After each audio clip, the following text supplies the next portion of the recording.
गुजरात के पंचायती राज मंत्री के बेटों ने अपने ही पिताजी के डिपार्टमेंट के पैसे उड़ा दिए। दाहोद में 71 करोड़ रुपए का मनरेगा का घोटाला हुआ है।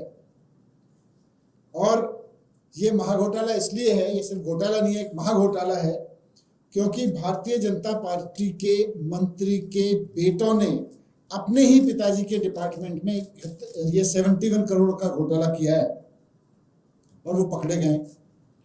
आप सब जानते हैं कि वहां के कृषि और पंचायत मंत्री बचूभाई खाबड़ जी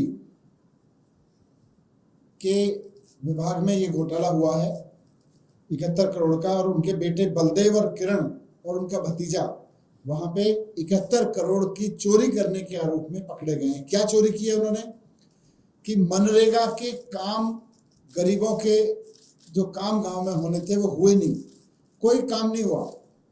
मनरेगा बनाया गया था इसलिए कि गांव में, गांव के एकदम पॉवर्टी लाइन पे खड़े हुए गरीब लोगों को, जिनके पास कोई काम नहीं है, उनको रोजगार दिया जा सके और उनसे गांव में कुछ काम करवाए जा सके।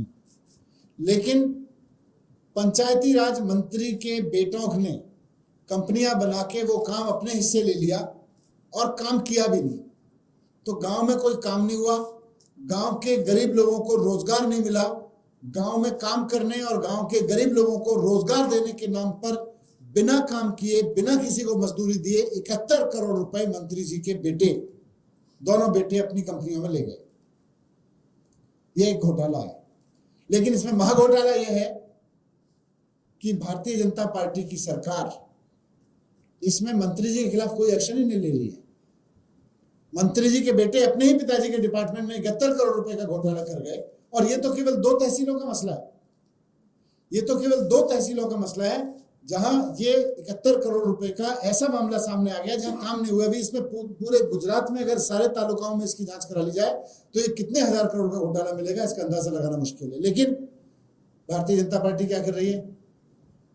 भारतीय जनता पार्टी ने कोई सीबीआई को केस नहीं दिया, वहां की सरकार ने कोई ईडी को केस नहीं दिया। मंत्री जी बाकायदा अपनी कुर्सी पे बने हुए हैं क्योंकि बाकी तालुकाओं में जांच ना हो जाए। मंत्री जी बाकायदा अपनी कुर्सी पे बने हुए हैं। तो ऐसे में जब मंत्री जी खुद कुर्सी पे बने हुए हैं, उनके बेटे उन्हीं के डिपार्टमेंट में भ्रष्टाचार करने के आरोप में गुजरात की पुलिस की गिरफ्त में है, वैसे में मंत्री जी का इस्तीफा क्यों नहीं लिया जा रहा? ये क्या वजह है कि भारतीय जनता पार्टी अपने मंत्री से इस्तीफा नहीं ले रही?